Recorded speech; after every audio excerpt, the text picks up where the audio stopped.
A ಮತ್ತು B ಆಗಿದ್ರೆ A dot B dividing by magnitude of magnitude of so we can flip. Hi dear students, ಈ ವಿಡಿಯೋದಲ್ಲಿ ನಾವು ಸ್ಕ್ಯೂ ಲೈನ್ಸ್ನ derivation ಮಾಡೋಕೆ ಹೋಗ್ತಾ ಇದ್ದೇನೆ. ಮೊದಲೇ ಮತ್ತು ಸ್ಕ್ಯೂ ಲೈನ್ ಅಂದರೆ ಏನಂತ ತಿಳ್ಕೊಳ್ಳೋಣ. ಸ್ಕ್ಯೂ ಲೈನ್ಸ್ ಅಂದರೆ ಯೂಸಲಿ ಇದು it exist in 3D only. ಅಂದರೆ ಏನಂದರೆ ಎರಡು ಲೈನ್ಸ್ ನಾನ್ ಕೋಪ್ಲಿನರ್ ಆಗಿದ್ದು, ಅಂದರೆ ಬೇರೆ ಬೇರೆ ಪ್ಲೇನಲ್ಲಿ ಇರ್ತವೆ. ಎರಡು ಪ್ಯಾರಲಲ್ನೂ ಆಗಿರೋದಿಲ್ಲ ಮತ್ತು ಇಂಟರ್ಸೆಕ್ಟ್ನೂ ಆಗೋದಿಲ್ಲ. ಅಂದರೆ two lines they are non coplanar, they are non parallel and they will never intersect each other. So ಅಂಥ ಒಂದು ಲೈನ್ಗೆ ಸ್ಕ್ಯೂ ಲೈನ್ಸ್ ಅಂತ ಕರಿತೀವಿ. ಫಾರ್ ಎಕ್ಸಾಂಪಲ್ ನಾನು ನಿಮಗೆ ನೋಡಿ, ಇದೊಂದು ಲೈನ್ ಇದೆ. ಸೊ ಇನ್ನೊಂದು ಲೈನ್ ಈ ರೀತಿ ತೊಗೊಳ್ತೇನೆ. ಓಕೆ, ಇದು ಬೇರೆ ಪ್ಲೇನಲ್ಲಿದೆ, ಇದು ಬೇರೆ ಪ್ಲೇನಲ್ಲಿದೆ, ಲೈಕ್ ದಿಸ್. ಅವು ಎರಡು ಏನಪ್ಪ ಅಂದರೆ ಪ್ಯಾರಲಲ್ನೂ ಅಲ್ಲ ಮತ್ತು ಆಮೇಲೆ ಅವು ಇಂಟರ್ಸೆಕ್ಟ್ನೂ ಆಗೋದಿಲ್ಲ. ಓಕೆ, ಸೊ ಇನ್ನೊಂದು ನಾನು ನಿಮಗೆ ಒಂದು ಎಕ್ಸಾಂಪಲ್ ಅಂದರೆ ಈ ಸ್ಕ್ರೀನಲ್ಲಿ ಒಂದು ಲೈನ್ ತೆಗೆದುಕೊಳ್ಳಿ ಈ ರೀತಿ. ಓಕೆ, ಒಂದು ಲೈನ್ ಅಂದ್ಕೊಳ್ಳಿ. ಆಮೇಲೆ ಎದುರುಗಡೆ ಇರುವಂಥ ಒಂದು ವಾಲ್ ಮೇಲೆ ಇನ್ನೊಂದು ಲೈನ್ ಈ ರೀತಿ ಕ್ರಾಸ್ ತೆಗೆದುಕೊಳ್ಳಿ. ಅದು ಬೇರೆ ಪ್ಲೇನಲ್ಲಿದೆ, ಇದು ಬೇರೆ ಪ್ಲೇನಲ್ಲಿದೆ. ಅಂದರೆ ಆ್ಯಕ್ಚುಲಿ ಇದೇನಾಗುತ್ತೆ, ಸ್ಟ್ರೇಟ್ ಈ ರೀತಿ ಹೋಗ್ತಾ ಇದೆ ಪರ್ಪೆಂಡಿಕ್ಯುಲರ್ ಆಗಿ. ಸೊ ಇದು ಲೈನ್ ಅಪ್ಪ ಈ ರೀತಿ ಹೋಗ್ತಾ ಇದೆ. ಸೊ ನೋಡಿ, ಎರಡೂ ಬೇರೆ ಬೇರೆ ಪ್ಲೇನಲ್ಲಿದೆ, ಎರಡು ಪ್ಯಾರಲಲ್ ಅನ್ನೋಕ್ಕೂ ಬರೋದಿಲ್ಲ, ಆಮೇಲೆ ಎರಡು ಇಂಟರ್ಸೆಕ್ಟು ಆಗೋದಿಲ್ಲ. ಸೊ ಈ ರೀತಿ ಭಾಳಷ್ಟು ಎಕ್ಸಾಂಪಲ್ ತೆಗೆದುಕೊಳ್ಬೋದು. ಓಕೆ, ಸೊ ಯಾವುದೊಂದು ಈ ಒಂದು ಕಾರ್ನರ್ಗೆ ನೀವು ಬೇಕಾದರೂ ತೆಗೆದುಕೊಂಡ್ರೆ, ಈ ಕಾರ್ನರ್ಗೆ ಒಂದು ಲೈನ್ ತೆಗೆದುಕೊಂಡ್ರೆ ಆಪೋಸಿಟ್ನಲ್ಲಿ ಇನ್ನೊಂದು ಲೈನ್ ಈ ರೀತಿ ತೆಗೆದುಕೊಳ್ಳಿ, ಆಪೋಸಿಟ್ ವಾಲ್ ಕಾರ್ನರಲ್ಲಿ. ಓಕೆ, ಸೊ ಎರಡು ಲೈನ್ ಸ್ಕ್ಯೂ ಲೈನ್ಸ್. ಫೈನ್. ಸೊ ನಮಗೆ ಇದರಲ್ಲಿ ಇದ್ರ ಮೇಲೆ ಒಂದು ಡೆರಿವೇಷನ್ ಮಾಡೋದಿದೆ. ಓಕೆ, ಸೊ ವಿಡಿಯೋ ಸ್ವಲ್ಪ ಲೆಂದಿ ಆಗ್ಬೋದು ಅನ್ಕೋತೀನಿ. ಸೊ ಒಂದು ಸಲ ನೋಡಿದ್ರೆ ಇನ್ನೊಂದು ಸಲ ನಿಮಗೆ ಮತ್ತೆ ಬೇರೆ ಕಡೆ ವಿಡಿಯೋ ಸರ್ಚ್ ಮಾಡೋದೇ ಬೇಕಾದರೆ ಭಾಳ ಸ್ಮೂತಾಗಿ ನಾನು ನಿಮಗೆ ಡೆರಿವೇಷನ್ ಹೇಳೋಕ್ಕೆ ಪ್ರಯತ್ನ ಮಾಡ್ತೀನಿ. Let's start. Let's consider year two lines. Okay, ನಮಗೆ ಇಲ್ಲಿ ಎರಡು ಸ್ಕ್ಯೂ ಲೈನ್ಸ್ ಡ್ರಾ ಮಾಡ್ತೇನೆ. ಬಟ್ 2Dನಲ್ಲಿ ಇಳಿಸೋದು ಅಷ್ಟು ಈಸಿ ಇಲ್ಲ. 2Dನಲ್ಲಿ ಎಕ್ಸಿಸ್ಟ್ ಇರೋದೇ ಇಲ್ಲ ಅದು actually. Okay, so let's consider A line. ಇದೇ ತೊಗೊಳ್ತೀನಿ. ಇದು L1 ಆಗಿರಲಿ, ರೈಟ್? ಓಕೆ, ಸೊ ನಾನು ಬರೀತೇನೆ, ಈ ರೀತಿ ಬರಿಬೇಕು ನೀವು. Consider line L1 passing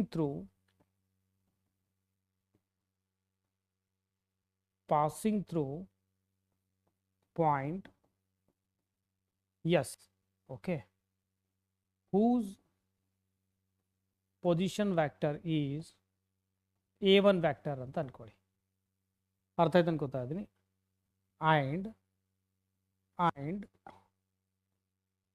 and parallel to B1 vector. Okay, so ಹಾಗಾಗಿ ನಾವೇನು ಮಾಡೋಣ ಅಂದರೆ I take here a point here on this. Let the point be S position vector with respect to origin ತೊಗೊಳ್ತೇವೆ. Let that be A1. Parallel ಅಂದರೆ ಇದು exactly parallel ಆಗಿರುತ್ತೆ. ಮೊದಲೇ derivation ಮಾಡಿದ್ರು ನೋಡಿ ಆ ರೀತಿ. ಇದರಲ್ಲಿ ಹೇಳಿದ್ದೇನೆ, ಮೊದಲೇ ಎರಡು ಡೆರಿವೇಷನ್ ಹಂಗಾದರೆ ಅದು ಕೇಳಿಲ್ಲ ಅಂದ್ರೆ ಇದು ಕೇಳ್ತಾರೆ. ನನ್ನ ಮಟ್ಟಿಗೆ ಸ್ಕ್ಯೂ ಲೈನ್ಸ್ ಕೇಳಬೇಕು, ಯಾಕಂದ್ರೆ ಸ್ಕ್ಯೂ ಲೈನ್ಸ್ ಮೇಲೆ 3 ಮಾರ್ಕ್ಸ್ ಕ್ವಶನ್ ಬರ್ತಾ ಇತ್ತು. ಬಟ್ 3 ಮಾರ್ಕ್ಸ್ ಈಗ ಬರೋದಿಲ್ಲ. ಸೊ ಹಾಗಾಗಿ ಉಳಿದಿರೋದೇನಪ್ಪ ಅಂದರೆ ಶಾರ್ಟೆಸ್ಟ್ ಡಿಸ್ಟೆನ್ಸ್ ಮೇಲೆ ಕಾಮನ್ಲಿ ಕೇಳಬೇಕು. ಅವಾಗ ಭಾಳಷ್ಟು ಮಿನಿಮಮ್ 7-8 ಡೆರಿವೇಷನ್ಸ್ ಅದು ಎಲ್ಲ ಡಿಲೀಟ್ ಆಗಿದೆ ಅಂದರೆ ಸ್ಕ್ಯೂ ಲೈನ್ಸ್ ಮೇಲೆ ಕೇಳಬಹುದು. ಓಕೆ, ಕಾಮನ್ಲಿ, ಯಾಕಂದರೆ ಅದು ಮೊದಲೇ ಇದ್ರ ಮೇಲೆ ಪ್ರಾಬ್ಲಮ್ಸ್ ಕೇಳಬಹುದು 2 ಮಾರ್ಕ್ಸಿಂದ. ಬಟ್ ಇದ್ರ ಮೇಲೆ 2 ಮಾರ್ಕ್ಸ್ ಪ್ರಾಬ್ಲಮ್ ಕೇಳೋಕ್ಕಾಗೋದಿಲ್ಲ. ಓಕೆ, ಸೊ ಹಾಗಾಗಿ it deserves for 5 marks, no doubt. ಕೇಳೋ ಸಾಧ್ಯತೆ ಜಾಸ್ತಿ ಇದೆ. Okay, right. It is parallel to vector, it is a parallel to a vector B1. So ಅದನ್ನು ಇಳಿಸೋದು ಬೇಡ. Okay, let consider one more line. ಇನ್ನೊಂದು ಲೈನ್ ಕನ್ಸಿಡರ್ ಮಾಡ್ತೀನಿ. Okay, consider one more line here. Skew ಇದೆ ಅಂದ್ಕೊಳ್ಳಿ, ಈ ರೀತಿ cross ಇದೆ ಅಂದ್ಕೊಳ್ಳಿ. ಓಕೆ, 2Dನಲ್ಲಿ ತೋರಿಸೋದು ಅಷ್ಟು ಈಸಿ ಇಲ್ಲ, ಬಟ್ ಈ ರೀತಿ ಇದೆ ಅಂತ ಅಂದ್ಕೊಳ್ಳಿ. Okay, like this, there is a line. Okay, one more line I take here. It is L2. Okay, L2. ಅದರ ಬಗ್ಗೆ ನಾನು ನಿಮಗೆ ಇಲ್ಲಿ ಬರೀತೀನಿ, ಬರೆಯೋಣ ಇಲ್ಲಿ. Okay, consider line. ಮತ್ತಿನ್ನೊಂದು ಇದ್ರಕ್ಕೊಂದು ಇಕ್ವೇಷನ್ ಬರೆದು ಬಿಡ್ತೀನಿ. ಹೀಗೆ R = passing through the point ಅಂದರೆ A1, ಪ್ಯಾರಲಲ್ ಟು ವೆಕ್ಟರ್ ಅಂದರೆ B1. ಓಕೆ, ಸೊ ಇದು ಒಂದು ಲೈನ್ ಇದೆ. It's a line equation, right? ಆಮೇಲೆ consider line L2 passing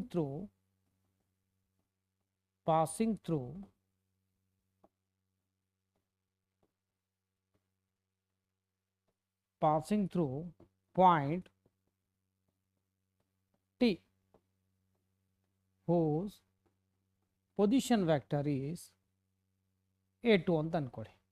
okay, a2 and parallel to b2 vector. ಅಂದರೆ ಇದರ ಇಕ್ವೇಶನ್ ಏನಾಗುತ್ತೆ, r is equal to a2 plus mu b2 vector. We got one more line equation here like this. Okay, so ನಾನು ಇಲ್ಲಿ ಬರಿಲ್ಲ, ಎಲ್ಲಿ ಬೇಕಾದ್ರೂ ತೆಗೆದುಕೊಳ್ಳೋದು. I am taking a t here. ಇದ್ರ position vector with respect to origin will be a2 ಅಂತ ಅನ್ಕೊಳ್ಳಿ. Okay, so ನಾವು let's join here, let join this part. ಇದನ್ನ ಈ ರೀತಿ ಜಾಯಿನ್ ಮಾಡ್ತೇನೆ. ಅರ್ಥ ಆಯ್ತು ಅನ್ಕೋತಾ ಇದ್ದೀನಿ. ಸೊ ಕ್ಲಿಯರ್ ಬರೀತೇನೆ. ಓಕೆ, ಸೊ ನಿಮಗೆ ಹೆಲ್ಪ್ ಆಗುತ್ತದು. ರೈಟ್. ಸೊ ಇಲ್ಲಿ ಇನ್ನೊಂದು ಏನಪ್ಪ ಅಂತಂದರೆ ಹೇಳಿದ್ದೀನಿ ಆಲ್ರೆಡಿ, ಅದು ಇಲ್ಲೇ ಎಲ್ಲೇನೋ ಸೈಡಿಗೆ ಇಲ್ಲಿ ಬರೆದು ಬಿಡ್ತೇನೆ. ಅಂದರೆ what is O S vector here already ಹೇಳಿದ್ದೇನೆ. What is here, it is a1 position vector I am taking with respect to origin. Okay, ಇದು a1. ಆಮೇಲೆ ಓ ಟಿ ಅಂದರೆ ಏನಂತ, a2 vector. And this line is parallel to vector b2. ಅದು ನಾನು ಇಲ್ಲಿ draw ಮಾಡಿಲ್ಲ, that is parallel. ಮೊದಲ derivation ಮಾಡಿದ್ರೆ ನಿಮ್ಗೆ ಗೊತ್ತಿರುತ್ತೆ ಅದು. ಈಗ ನನಗೆ ಏನು ಬೇಕು ಅಂತಂದರೆ, I want shortest distance between these two lines. Okay, so ಅಂದರೆ ನನಗೇನು ಮಾಡಬೇಕಂದ್ರೆ ಇಲ್ಲಿ ಒಂದು ಲೈನ್ ಡ್ರಾ ಮಾಡಬೇಕಿಲ್ಲಿ. ಆ ಲೈನ್ ಏನಪ್ಪ ಅಂದರೆ that should be perpendicular to these two lines, L1 ಮತ್ತು L2 ಪರ್ಪೆಂಡಿಕ್ಯುಲರ್ ಆಗಿರಬೇಕು. ಅದಕ್ಕೆ ಅಂತೊಂದು ಲೈನ್ನ ಇಲ್ಲಿ ಡ್ರಾ ಮಾಡ್ತೇನೆ. Okay, let's take a line here. Fine, let's draw a line ಇಲ್ಲಿ ಅನ್ಕೊಳ್ಳಿ. ರೈಟ್. ಸೊ ಅಂದರೆ ಇಲ್ಲಿನೂ 90 ಡಿಗ್ರಿ ಇದೆ ಅನ್ಕೋಬೇಕು, ಇಲ್ಲಿನೂ ಇದೇನಪ್ಪ ಅಂದರೆ ಇಟ್ ಇಸ್ 90 ಡಿಗ್ರಿ ಅಂತ ಅನ್ಕೋರಿ. ನಾನು ಇದಕ್ಕೆ ಪಿ ಕ್ಯೂ ಅಂತ ತಗೊಳ್ತೇನೆ. ಇದರ ಒಂದು ಮ್ಯಾಗ್ನಿಟ್ಯೂಡ್ ಆಲ್ರೆಡಿ ತೊಗೊಂಡಿರ್ತೀನಿ, let that be D. Anyway ಹೇಳ್ತೀನಿ. ಈಗ ಇದ್ರ ಬಗ್ಗೆ ಸ್ವಲ್ಪ ಬರೆಯೋಣ. Right. Shortest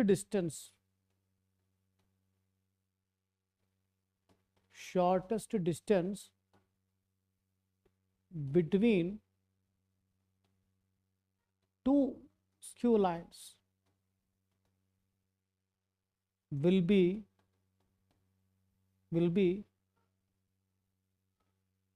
perpendicular line between skew lines will be perpendicular line to L1 and L2. So ಒಂದು ಲೈನ್ ಡ್ರಾ ಮಾಡಿ, ಪಿ ಕ್ಯೂ ಏನು ಡ್ರಾ ಮಾಡ್ತಿಲ್ಲ ಪರ್ಪೆಂಡಿಕ್ಯುಲರ್, ಆ ಒಂದು ಪರ್ಪೆಂಡಿಕ್ಯುಲರ್ ಮ್ಯಾಗ್ನೆಟ್ಯೂಡ್ ಏನು ಫೈಂಡ್ ಔಟ್ ಮಾಡ್ತೀವಿ ನೋಡು. ಅಂದರೆ ಅದು distance between P Q is what can I say here, if it is a perpendicular to both lines then that will be the shortest distance.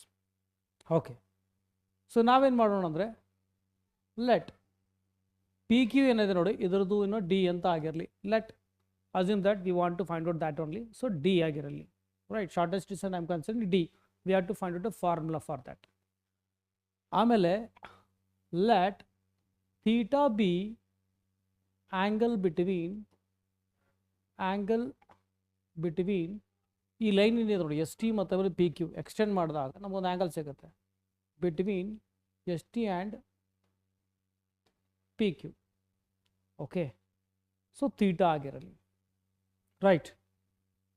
So ಮತ್ತು ಇನ್ನೊಂದು ಏನಂತಂದರೆ, ಈ ಒಂದು ಲೈನ್ ಏನು ತೊಗೊಂಡಿದ್ದಾನೆ P Q, we know the magnitude. Right. But actually ಹೇಳಬೇಕು ಅಂತಂದರೆ ಇದಕ್ಕೆ ನಾನೇನು ಮಾಡ್ತೀನಿ ಅಂದರೆ ಲೆಟ್ಸ್ ಫೈಂಡ್ ಔಟ್ ಇದ್ರದ್ದು ಮ್ಯಾಗ್ನಿಟ್ಯೂಡ್ ಗೊತ್ತು ನನಗೆ, ಬಟ್ ನನಗೆ ಡೈರೆಕ್ಷನ್ ಗೊತ್ತಿಲ್ಲ. ಮ್ಯಾಗ್ನಿಟ್ಯೂಡ್ ಗೊತ್ತು ನನಗೆ, ಡೈರೆಕ್ಷನ್ ಗೊತ್ತಿಲ್ಲ. ಇದು ನಾನು ಯಾವ ರೀತಿ ಇದರ ಡೈರೆಕ್ಷನ್ ಫೈಂಡ್ ಔಟ್ ಮಾಡ್ಬೋದು ನೋಡಿ. ಇಲ್ಲಿ ಕೆಳಗಡೆ ಇದೊಂದು ಲೈನ್ ತೊಗೊಂಡಿದ್ದೀನಿ ಈಗ, ಪಿ ಕ್ಯೂ ಅಂತ ಇದೆ.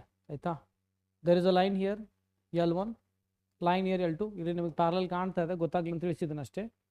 ಇದು ಒಂದು ಇನ್ನೊಂದು ಲೈನ್ ಇದೆ ಕೆಳಗಡೆ B1, ಇನ್ನೊಂದು ಇದು ಪ್ಯಾರಲಲ್ ಲೈನ್ ಇದೆ B2. ಈ ಪಿ ಕ್ಯೂ ಈ L1 ಮತ್ತು L2ಗೂ ಪರ್ಪೆಂಡಿಕ್ಯುಲರ್. ಅಂದರೆ ಇದೇನಿದೆ ಪಿ ಕ್ಯೂ ಏನಿದೆ ನೋಡಿ, ಸಾರಿ ಈ B2 ಮತ್ತು B1ಗೂ ಪರ್ಪೆಂಡಿಕ್ಯುಲರ್ ಇದೆ. ರೈಟ್, ಅರ್ಥ ಆಯ್ತು ಅನ್ಕೋತಾ. This line is perpendicular to the lines which are parallel to L1 and L2 also, like this. This line is perpendicular to B1 and B2. Right. So ನನಗೆ P ಕ್ಯೂಗೆ direction find out ಮಾಡಬೇಕಂದ್ರೆ ಆ ಒಂದು ಏನು ಇಲ್ಲಿ clue ಇದೆ ನೋಡಿ, idea ಇದೆ, ಅದನ್ನು ಯೂಸ್ ಮಾಡ್ಕೊಳ್ಬೋದು. ಅಂದರೆ ಯಾವುದೇ ಒಂದು ಲೈನ್ ಅಥವಾ ಯಾವುದೇ ಎರಡು ಲೈನ್ಸ್ ಇರಲಿ, ಅದಕ್ಕೆ ನಾವು ಪರ್ಪೆಂಡಿಕ್ಯುಲರ್ ಲೈನ್ ಡ್ರಾ ಮಾಡಿದಾಗ ಅದರ ಒಂದು ಈಸಿಲಿ ನಾವು ಫೈಂಡ್ ಔಟ್ ಮಾಡೋದ್ರೆ there unit vector perpendicular to vectors ಅಂದರೆ ಯಾವುದೇ ಒಂದು ವ್ಯಾಕ್ಟರ್ ಆಗಲಿ ಪರ್ಪೆಂಡಿಕ್ಯುಲರ್ ಹೆಂಗೆ ಆಗಿರ್ಬೋದು. ಇದು ಲೈನ್ ಇದೆ, if I have here 2 lines here like this, okay, ಈ ಎರಡಕ್ಕೂ ಪರ್ಪೆಂಡಿಕ್ಯುಲರ್ ಅಂತ ಲೈನ್ ಯೂಸಲಿ ಇದೆ, it's unit vector. Okay, unit vector easily find out ಮಾಡ್ಬೋದು. ಅಂದರೆ ಇಲ್ಲಿ ಪಿ ಕ್ಯೂ ಏನಿದೆ that is perpendicular to B1 and B2. So I can find out easily unit vector here. ಮಾಡ್ಬೋದಾ ಹಿಂಗ, ರೈಟ್? ಸೊ ಇಲ್ಲಿ ಬರೀತೀನಿ, P Q is perpendicular to L1 and L2, बराबर, perpendicular to L1 and L2, therefore PQ is perpendicular to B1 and B2 also. ಅದನ್ನು ಬೇಕಾದ statement ಟೈಪ್ನು ಬರಿಬೋದು. Okay, ಅದಕ್ಕೂ perpendicular ಇದೆ. ಪರ್ಪೆಂಡಿಕ್ಯುಲರ್ ಇದೆ ಅಂತಂದರೆ I can easily right unit vector. So ಯಾವುದೇ ಒಂದು ಲೈನ್ ಆಗಿರಲಿ ಎರಡು ವ್ಯಾಕ್ಟರ್ಸ್ಗಳಿಗೆ ಒಂದು ವೇಳೆ ಪರ್ಪೆಂಡಿಕ್ಯುಲರ್ ಆಗಿದ್ದರೆ ಅವು ಎರಡು ಏನಾಗುತ್ತೆ, ಕ್ರಾಸ್ ಪ್ರಾಡಕ್ಟ್ ಆಗುತ್ತೆ. ಅಂದರೆ B1 cross B2 dividing by magnitude of like this. ಅದನ್ನು ಮ್ಯಾಗ್ನಿಟ್ಯೂಡ್ ಮಾಡಿ. ಆಲ್ರೆಡಿ ಇದಕ್ಕೆ ಸಂಬಂಧಪಟ್ಟಾಗ ಪ್ರಾಬ್ಲಮ್ ಬರುತ್ತೆ ಅನ್ಕೊಳ್ಳಿ. Unit vector perpendicular to vectors ಅಂದರೆ ಈ ಟೈಪ್ ಫಾರ್ಮ್ ಅಂದರೆ A B perpendicular A cross B dividing magnitude of A cross B. ಈ ಟೈಪ್ ಕ್ವಶನ್ ಬರುತ್ತೆ. Okay, got N cap. So ಅಂದರೆ ಈಗ ನಾನು ಈಸಿಲಿ ಬರಿಬೋದಾ? Can I make this as a P Q? ಅಂದರೆ can I convert like this P Q vector ಈಗ ಮಾಡ್ಬೋದು. ಇದಕ್ಕೆ ಇಟ್ ಈಸ್ ಈಕ್ವಲ್ ಟು, ಅವಾಗ ಬರೀ ಮ್ಯಾಗ್ನಿಟ್ಯೂಡ್ ಒಂದೇ ಇತ್ತು, ಹೌದಾ? ಇಲ್ಲಿ ನೋಡಿ, P Q equal to D, it's a magnitude. Direction ಸಿಕ್ಕಿತ್ತು ನನಗೆ, ನಾನು ಇಲ್ಲಿ ಎನ್ ಕ್ಯಾಪಿಂಗ್ ಬರಿಬೋದು ಹೆಂಗ, ರೈಟ್? ಈ ರೀತಿ ಬರಿಬೋದಲ್ಲ, right? Take this as one. ಅಂದ್ರೆ ನಾನು ಇಲ್ಲಿ ಬರೀಲ್ಲ, ಇಲ್ಲಿ can I write here P Q is equal to can I write here D N cap, ಯಾಕಂದ್ರೆ ನನಗೆ ಡೈರೆಕ್ಷನ್ ಬಂತು, ದೆನ್ ದಟ್ ಬಿಕಮ್ ವ್ಯಾಕ್ಟರ್ ನಾ. ಓಕೆ, ಸೊ ಆಮೇಲೆ ನನಗೆ ಇದರಲ್ಲಿಂದ ನನಗೇನು ಸಿಗುತ್ತೆ, ಎಸ್ ಟಿ ಇಲ್ಲೇ ಬರೆದು ಬಿಡ್ತೀನಿ ನಾವು. ಸೊ ಎಸ್ ಟಿ ಅಂದರೆ ಏನು ಬರಿಬೋದು? S T equal to can I write A2 minus A1. ನಿಮ್ಮೆಲ್ಲರಿಗೂ ಪೊಸಿಷನ್ ವೆಕ್ಟರ್ ಬಗ್ಗೆ ಐಡಿಯಾದ ಅನ್ಕೋತೀನಿ. ಎಸ್ ಟಿ ಅಂದರೆ O T minus O S ಅಂದರೆ A2 ಮೈನಸ್ A1. ಅದು ಬೇಕಾಗುತ್ತೆ, ಅದನ್ನು ಸಪ್ರೇಟ್ ಬರೆದು ಬಿಡೋಣ. ಓಕೆ, ಇದು ಅರ್ಥ ಆಯ್ತು ಅನ್ಕೋತಾ ಇದ್ದೀನಿ. ಈಗ ಆ್ಯಕ್ಚುಲಿ ಒಂದು ಸಿಂಪಲ್ ವೇ ಏನಪ್ಪ, ನನಗೆ ಈ ಒಂದು ಪಿ ಕ್ಯೂ ಫೈಂಡ್ ಔಟ್ ಮಾಡೋದಿದೆ. Okay, I want D here. So what is the simplest way ಅಂದರೆ ಮ್ಯಾಗ್ನಿಟ್ಯೂಡ್ ಆಫ್, ಈ ಡಯಾಗ್ರಾಮ್ ನೋಡಿ ಹೇಳ್ಬೋದು, magnitude of P Q it is equal to ಇದರ ಒಂದು ಡಿಸ್ಟೆನ್ಸ್, ಮ್ಯಾಗ್ನಿಟ್ಯೂಡ್ ಬೇಕಂದ್ರೆ the D is equal to ಏನಂತ ಹೇಳ್ತಾನಂದರೆ projection of S T on P Q. ಈ ಎಸ್ ಟಿದೇನ ನೋಡಿ, ಇದ್ರ ಮೇಲೆ ಪ್ರೊಜೆಕ್ಷನ್ ಬಿದ್ದಾಗ ಅಂದರೆ ಪ್ರೊಜೆಕ್ಷನ್ ಫೈಂಡ್ ಔಟ್ ಮಾಡಿ, projection S T on this P Q ನೀವು ಫೈಂಡ್ ಔಟ್ ಮಾಡಿದ್ರೆ ನಮಗೆ ಇಲ್ಲಿ ಮ್ಯಾಗ್ನಿಟ್ಯೂಡ್ ಸಿಗುತ್ತೆ. ಓಕೆ, ಅಂದರೆ ಡಿ ಈಸ್ ಈಕ್ವಲ್ ಟು ಇದು ನನಗೆ ಫೈಂಡ್ ಔಟ್ ಮಾಡಬೇಕಂದ್ರೆ ಈ ರೀತಿ ಡಿ ಈಸ್ ಈಕ್ವಲ್ ಟು ನೋಡ್ತೀವಿ, magnitude I took as of D. Okay, ಯಾವಾಗ ನಾವು ಮ್ಯಾಗ್ನಿಟ್ಯೂಡ್ ತೊಗೋತೀನಿ, this magnitude of N will be one, right? 1 ಆಗುತ್ತೆ. Magnitude of P Q will be D as it is here, right? ಅಂದರೆ ಇದೇ P Q ಅಂದ್ಕೊಳ್ಳಿ, ಆಯಿತಾ? ಯಾವಾಗ ನಾವು ಮ್ಯಾಗ್ನಿಟ್ಯೂಡ್ ಫೈಂಡ್ ಔಟ್ ಮಾಡ್ತೀನಿ, ಯೂನಿಟ್ ವ್ಯಾಕ್ಟರ್ ಅಂದೇನು ಅದ್ರ ಮ್ಯಾಗ್ನಿಟ್ಯೂಡ್ 1 ಬರುತ್ತೆ. So 1 × D will be D, ಇಷ್ಟೇ, ಆಯಿತಾ? ಮೇನ್ ಇದು ಇಂಪಾರ್ಟೆಂಟ್. ಇದು ಆಲ್ರೆಡಿ ನಮ್ಮೆಲ್ಲರಿಗೂ ಗೊತ್ತು ಏನಪ್ಪ ಅಂದರೆ projection of A on B ಏನಾಗುತ್ತೆ, A dot B dividing by magnitude of P. So ನಾನು ಇಲ್ಲಿ ಬರಿಬೋದಾ, S T dot P Q dividing by magnitude of P Q, right? ಎಲ್ಲ ಸ್ಟೂಡೆಂಟ್ಸ್ಗಳು ಗೊತ್ತು ಅನ್ಕೋತೀವಿ, E dot B dividing by ನೋಡಿ. ಇದ್ರ ಮೇಲೆ ಕಾಮನ್ ಆಗಿ 2 ಮಾರ್ಕ್ಸ್ ಕ್ವಶನ್ ಎಕ್ಸ್ಪೆಕ್ಟ್ ಮಾಡ್ಬೋದು. ಓಕೆ, ಭಾಳ ಪಾಪ್ಯುಲರ್ ಕ್ವಶನ್. ಪ್ರೊಜೆಕ್ಷನ್ ಮೇಲೆ ಡಾಟ್ ಅಂತ ವರ್ಡ್ ಬಂತು ಅನ್ಕೊಳ್ಳಿ, ಕಾಸ್ ಥೀಟಾ ಫೈಂಡ್ ಔಟ್ ಮಾಡಿ ಅಂತ ಕೇಳ್ಬೋದು, ಇಲ್ಲದು ಪ್ರೊಜೆಕ್ಷನ್ ಮೇಲೆ ಕೇಳ್ಬೋದು. Common question. ಕ್ರಾಸ್ ಪ್ರಾಡಕ್ಟ್ ಅಂತ ಬಂದಾಗ ಪಾಪ್ಯುಲರ್ಲಿ ಪ್ಯಾರಲೋಗ್ರಾಮ್ ಕೇಳ್ಬೋದು, ರೇರ್ ಆಗಿ ಟ್ರಯಾಂಗಲ್ನು ಸಹ ಕೇಳ್ಬೋದು. ಪ್ಯಾರಲೋಗ್ರಾಮ್ ಏನಪ್ಪ ಅಂದ್ರೆ ಭಾಳ important, parallelogram, area of parallelogram. So anyway, right, ಇಲ್ಲಿಗೆ ಬರೋಣ. ಡಿ ಈಕ್ವಲ್ ಟು, ಇದು ಅರ್ಥ ಆಯ್ತು ಅನ್ಕೋತೀರಿ. A dot B, what is the dot product here? Magnitude of A, magnitude of B, cos theta. So ನಾ ಇದನ್ನು ಹಿಂಗೆ ಬರಿಬೋದಾ, magnitude of S T, magnitude of P Q, okay, cos theta dividing by magnitude of P Q, right? Can I write like this? ಬರಿಬೋದಲ್ಲ ಹಿಂಗೆ, right? So ಈ ರೀತಿ ಬರೆದಾಗ can I cut this part? Fine. So ಇಲ್ಲಿ ಏನು ಬಂತು ನನಗೆ finally, what I got here D is equal to what is the magnitude of S T? Can I write simply S T? Okay, ಆಮೇಲೆ cos theta. It is very important. ಇದಕ್ಕೆ ನಾನು 2 ಅಂತ ಬರೀತೀನಿ. Let's take this in the bracket. Right, ಇದು ಅರ್ಥ ಆಯ್ತು ಅನ್ಕೋತಾ ಇದ್ದೀನಿ ಎಲ್ಲರಿಗೆ, I hope. Got it. So ಆರಾಮಾಗಿ ಮಾಡೋಣ. ಇದು ಗೊತ್ತಾಯ್ತು, ಇದು ಪಿ ಕ್ಯೂ. ಆಮೇಲೆ D actually projection of S T on P Q, ಇದನ್ನು ಫೈಂಡ್ ಔಟ್ ಮಾಡಿದ್ದೇನೆ. ಈಗ ನನಗಿಲ್ಲಿ ಏನು ಬೇಕು ಅಂತಂದರೆ, ನಮಗಿಲ್ಲಿ ಏನು ಬೇಕು ಅಂತಂದರೆ I want this cos theta, right. Already ಹೇಳೀನಿ what is theta here. Theta is angle between S T and P Q. What is a cos theta? Dot product ಸಂಬಂಧಪಟ್ಟ ಹಾಗೆ ಎರಡು ಅಂದರೆ ಎ ಮತ್ತು ಬಿ ಆಗಿದ್ದರೆ A dot B dividing by magnitude of A magnitude of B, ಈ ಫಾರ್ಮ್ನ use ಮಾಡ್ತೇನೆ. Okay, let's find out here cos theta. Next ಪೇಜಿಗೆ ಹೋಗ್ಬೇಕೀಗ, ಸ್ಪೇಸ್ ಬೇಕಾಗುತ್ತೆ ನನಗೆ. ಸೊ ಅವಾಗ ಏನಾಗುತ್ತೆ, can I write cos theta is equal to angle between S T and P Q. Okay, ಅಂದರೆ ಎ ಡಾಟ್ ಬಿ ಅಂದರೆ ಹಿಂಗೆ ಬರಿಬೋದಾ, S T dot P Q dividing by magnitude of S T magnitude of P Q. Correct, ಈ ರೀತಿ ಬರಿಬೋದು ನಾನು. Okay, ನಾ tell me what is S T. What is a vector? Vector ಇದೆ, ಅದು ವೆಕ್ಟರ್ ಎಸ್ ಟಿ ಏನಾಗುತ್ತೆ, a2 minus a1, right? Can I write here a2 minus a1, a2 minus a1, correct? Dot. Acha, what is pq here? Vector pq ಏನಿದೆ ನೋಡಿ, see here pq dn cap ಅಂತ ಇದೆ. Can I write here dn cap? dn cap dividing by magnitude of st only. Okay, what is the magnitude of pq? Magnitude of pq ಅಂತಂದ್ರೆ ನಾನು ಇಲ್ಲಿ ಬರಿಬೋದಾ D ಅಂತ, right. Magnitude ಅಲ್ಲಿ I don't know direction. So ಒಂದು already ಇಲ್ಲಿ ಮೊದಲೇ mention ಮಾಡಿದ್ದೇನೆ, let that P Q magnitude of P Q will be D. Okay, so the D ಅಂತ ಬರೆದಿದ್ದೇನೆ. ನಾವು both are scalar here. See, ನಾ ಇಲ್ಲಿ ಕಟ್ ಮಾಡ್ಬೋದಾ D D, can I cut it, right. So ಏನು ಬರುತ್ತೆ ಈಗ, so I got cos theta is equal to, ನಾನು ಮೊದಲು ಎನ್ ಕ್ಯಾಪ್ ಬರ್ಕೊಳ್ತೇನೆ, ಡಾಟ್ a2 minus a1. ಇಚ್ಛಾ ಇವೆಲ್ಲ ಪಾಸಿಟಿವ್ನಲ್ಲಿ ಇರಬೇಕಲ್ಲ, ಈಗ ಬರಿತೀನಿ ಬರಾಬರ್, ಡಿವೈಡಿಂಗ್ ಬೈ ಎಸ್ ಟಿ. ಅರ್ಥ ಆಯ್ತು ಅನ್ಕೋತಾಯಿದ್ದೀನಿ. ಇದೇನು ಡಾಟ್ ಪ್ರಾಡಕ್ಟ್ ಇಸ್ ಕಮ್ಯುಟೇಟಿವ್. ನೀವು ಎ ಡಾಟ್ ಬಿ ಮಾಡಿ, ಬಿ ಡಾಟ್ ಎ ಮಾಡಿ, ಏನು ಫರಕ್ ಬರಲ್ಲ. ಬಟ್ ಕ್ರಾಸ್ ಕಮ್ಯುಟೇಟಿವ್ ಅಲ್ಲ. A cross B is not equal to B cross A cross B is equal to minus of B cross A. So ನೀವು ಅರ್ಥ ಗೊತ್ತಿದೆ ಅನ್ಕೋತೀನಿ. So we can flip like this, ಈ ರೀತಿ ಬರೆದಿದ್ದೇನೆ. ಕಾಸ್ ಥೀಟಾ ಬಂತು ನನಗೆ, ಇದಕ್ಕೆ ನಾನು 3 ಅಂತ ತಗೊಳ್ತೇನೆ.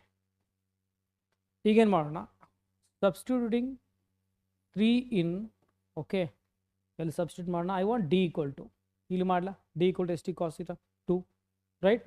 ಸಬ್ಸ್ಟಿಟ್ಯೂಟಿಂಗ್ 3 ಇನ್ 2 ಮಾಡೋಣ, D as it is, S T as it, cos theta ಬೆಲೆ ಫಿಲ್ ಮಾಡ್ತೀನಿ.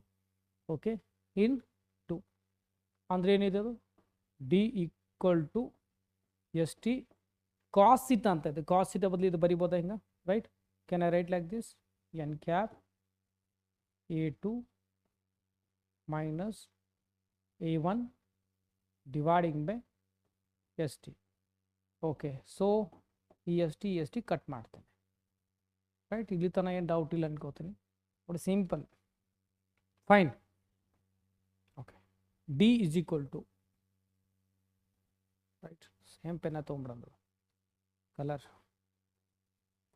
Right. So D is equal to, now let's come to the point n cap. n cap ಅಂತ already find ಮಾಡಿದ್ದೇನೆ, already ನೋಡ್ಬೋದು ಅಲ್ಲಿ ಇದಾ, right. So ಇದನ್ನ ಅಲ್ಲಿ substitute ಮಾಡ್ತೇನೆ. ಸೊ ಏನಾಗುತ್ತೆ ಅವಾಗ, what is N cap? I know that b1 cross b2 dividing by magnitude of b1 cross b2, right. Dot ಇಲ್ಲಿ ಎನ್ ಕ್ಯಾಪ್ ಸಬ್ಸ್ಟಿಟ್ಯೂಟ್ ಮಾಡಿದ್ದಾನೆ ಅಷ್ಟೇ, ಉಳಿಕಿದೆಲ್ಲ ಸೇಮ್ ಇಡೋಣ. ಏನಿದೆ ಅದು, a2 minus a1, right. So ಈಗೇನು ಬಂದಿದ್ದು ನೋಡಿ, ಇದಕ್ಕೆ ನಾವೇನಂತೀವಿ, it is a shortest distance between 2 skew lines. Okay, ಇದೇ ನಮಗೆ ಡೆರಿವೇಶನ್, ನಮಗೆ ಅಂದರೆ ಇದೇ ಫೈನಲ್ ಆನ್ಸರ್, ಇದು ಬೇಕು ನಮಗೆ. This is a formula. Okay, it is in the vector form. Cartesian ಇದ್ದಾಗ ಏನಾಗುತ್ತೆ, for Cartesian it is a vector form. Okay, it's a vector form. ಒಂದು ವೇಳೆ ಕೊಟ್ಟಿರುವಂಥ 2 ಲೈನ್ ಅಂದರೆ ಕಾರ್ಟೇಷಿಯನ್ ಆದರೆ ಏನು ಮಾಡಬೇಕು, ಕಾರ್ಟೇಷಿಯನ್ ಅಂದರೆ ಇಲ್ಲಿ ಬರೀತೀನಿ. ಫಾರ್ ಕಾರ್ಟೇಷಿಯನ್ ಏನಾಗುತ್ತೆ ಅವಾಗ, 2 ಲೈನ್ಸ್ ಹೆಂಗಿರುತ್ತೆ, ಈ ರೀತಿ. ಎಲ್ಲೋನ್ ಏನಾಗುತ್ತೆ ಅವಾಗ, x minus x1 by a1, y minus y1 dividing by b1, z minus z1 dividing by c1. ಆಮೇಲೆ L2 ಏನಾಗುತ್ತೆ, it is equal to x minus x2 dividing by a2 equal to y minus y2 dividing by b2 Z minus Z2 dividing by C2 ಅಂತ ಇದೆ ಆಯಿತಾ. So directly ನೀವು ಇದನ್ನು ಯಾವ ರೀತಿ ಬರೀಬೋದು, D is equal to like this. ಈ ರೀತಿ ನೀವು ಡಿಟರ್ಮಿನೆಂಟ್ ಹಾಕಿ ನಮಗೆ ಗೊತ್ತಲ್ಲ A2 - 7 ಅಲ್ಲ, A2 - ಇದು ಅಂದರೆ ಟೋಟಲಿ ಪಾಸಿಂಗ್ ಏನಿರುತ್ತೆ ನೋಡ ಅದನ್ನಷ್ಟು ತಗೋಬೇಕು. Passing through the point A2 X2 X1 ಹೌದಾ. ಅಂದರೆ ಆ್ಯಕ್ಚುಲಿ ಪಾಯಿಂಟ್ ನೋಡ್ಬೋದು ನೀವು ಇಲ್ಲಿ ಡಯಾಗ್ರಾಮಲ್ಲಿ ಇಲ್ಲಿ ST ಲೈನ್ ಅಂದರೆ A2 - 7 ಬೇಕು ನನಗೆ. A2 - 7 ಅಂತಂದರೆ actually passing through the point ಅಂದರೆ X2 X1 ಆಗುತ್ತೆ. ಅಂದರೆ ಇಲ್ಲಿ ಬರಿಬೋದು ನಾವಿಲ್ಲಿ X2 - X1 Y2 - Y1 Z2 - Z1. ಕೆಳಗಡೆ ಇವೇನಿದೆ ನೋಡಿ, ಇದು B1 ಇದೆ actually. B1 vector parallel vector, ಇದು ಎರಡನೇ ಪ್ಯಾರಲಲ್ ವ್ಯಾಕ್ಟರ್. ಸೊ ಇಲ್ಲಿ ಮೆನ್ಷನ್ ಮಾಡ್ತಾನೆ A1 B1 C1 A2 B2 C2. ಯಾರು ಫಸ್ಟ್ ಡೆರಿವೇಷನ್ ಮಾಡಿ ಅದ್ರ ಮೇಲೆ ಪ್ರಾಬ್ಲಮ್ ಮಾಡಿರ್ತಾರೆ ನೋಡಿ, ಇದು ನಿಮಗೂ ಅರ್ಥ ಆಗ್ತದೆ ಏನು ಬರೀತಾ ಇದ್ದಾನೆ ಅಂಥೇಳಿ. So root of okay. So root of ಈಗ ಏನು ಮಾಡಬೇಕೀಗ, ಇದನ್ನು ಕ್ಲೋಸ್ ಮಾಡ್ತಾನೆ ಕೊಡಿ ಈ ಕಡೆ. ಈ ರೀತಿ ನೀವು ಡಿಟರ್ಮೆಂಟ್ ಫೈಂಡ್ ಔಟ್ ಮಾಡ್ದಂಗೆ ಮಾಡಬೇಕಿಲ್ಲಿ. ಏನಾಗುತ್ತೆ B1 C2 ಆಲ್ರೆಡಿ ಡಿಟರ್ಮೆಂಟ್ ಈ ರೀತಿ ಮಾಡ್ತಿದ್ರು ನೋಡಿ, B2 C1 ಸ್ಕ್ವೇರ್ ಅಂತ ಬರೀರಿ ಪ್ಲಸ್. ಆಮೇಲೆ ಇಲ್ಲಿ ಮಿಡಲ್ ಕ್ಲೋಸ್ ಮಾಡಿದಾಗ ಈಗ ನಾವು ಡಿಟರ್ಮೆಂಟ್ ಫೈಂಡ್ ಔಟ್ ಮಾಡಿದ್ರೆ ಎಕ್ಸಾಕ್ಟ್ಲಿ ಸೇಮ್. ಅಂದರೆ ಈ ರೀತಿ ಇಲ್ಲೇನಾಗುತ್ತೆ A1 C2 minus A2 C1 whole square. Final ಇದನ್ನು ಕ್ಲೋಸ್ ಮಾಡಿದಾಗ ಇದು ಬರುತ್ತೆ ರೈಟ್ ಲೈಕ್ ದಿಸ್. ಸೊ ಬರಿಬೋದಾ A1 B2 ಮೈನಸ್ A2 B1 ಸ್ಕ್ವಯರ್. ಇದೇನು ಬಂದಿದೆ ನೋಡಿ, it is a shortest distance between two lines in Cartesian form right. ಅರ್ಥ ಆಯ್ತು ಅನ್ಕೋತಾ ಇದ್ದೀನಿ. ಓಕೆ. ಸೊ ಇನ್ನೊಂದು ಸಲ ವಿಡಿಯೋ ನೋಡಿ ಕರೆಕ್ಟಾಗಿ ನೋಡಿ ಅದನ್ನು ಪರ್ಫೆಕ್ಟ್ ಮಾಡ್ಕೊಳ್ಳಿ. ಓಕೆ. ಸೊ ಒಂದು ಪ್ರಯತ್ನ ಮಾಡಿದ್ದೇನೆ ಸಿಂಪಲ್ ವೇನೆ ಹೇಳೋದಕ್ಕಾಗಿ. ವಿಡಿಯೋ ಚೆನ್ನಾಗಿ ಅನ್ಸೋ ಲೈಕ್ ಮಾಡಿ. ಸೊ ನ್ಯೂ ಚಾನಲ್ ಇದೆ, ಸಬ್ಸ್ಕ್ರೈಬ್ ಮಾಡಿ. ಇಲ್ಲಿ ಭಾಳಷ್ಟು ಕಂಟೆಂಟ್ ಬರುತ್ತೆ. ಮ್ಯಾಥ್ಸ್ ಟೆಕ್ಕಿ ಚಾನಲಲ್ಲಿ ನಿಮಗೆ ಯೂಸಲಿ KCT ನೀಟ್ ಗೈಡೆನ್ಸ್ಗೆ ಆಗಿರ್ಬೋದು ಮತ್ತು ಫಿಸಿಕ್ಸ್ ರಿಲೇಟೆಡ್ ಕಂಟೆಂಟಲ್ಲಿ ಅವೈಲೇಬಲ್ ಆಗುತ್ತೆ. ಓಕೆ, ಈ ವಿಡಿಯೋದಲ್ಲಿ ಇಷ್ಟೇ. ಮತ್ತು ಸಿಗೋಣ ಮುಂದೆ ವಿಡಿಯೋದಲ್ಲಿ. ಟೇಕ್ ಕೇರ್, ಬಾಯ್.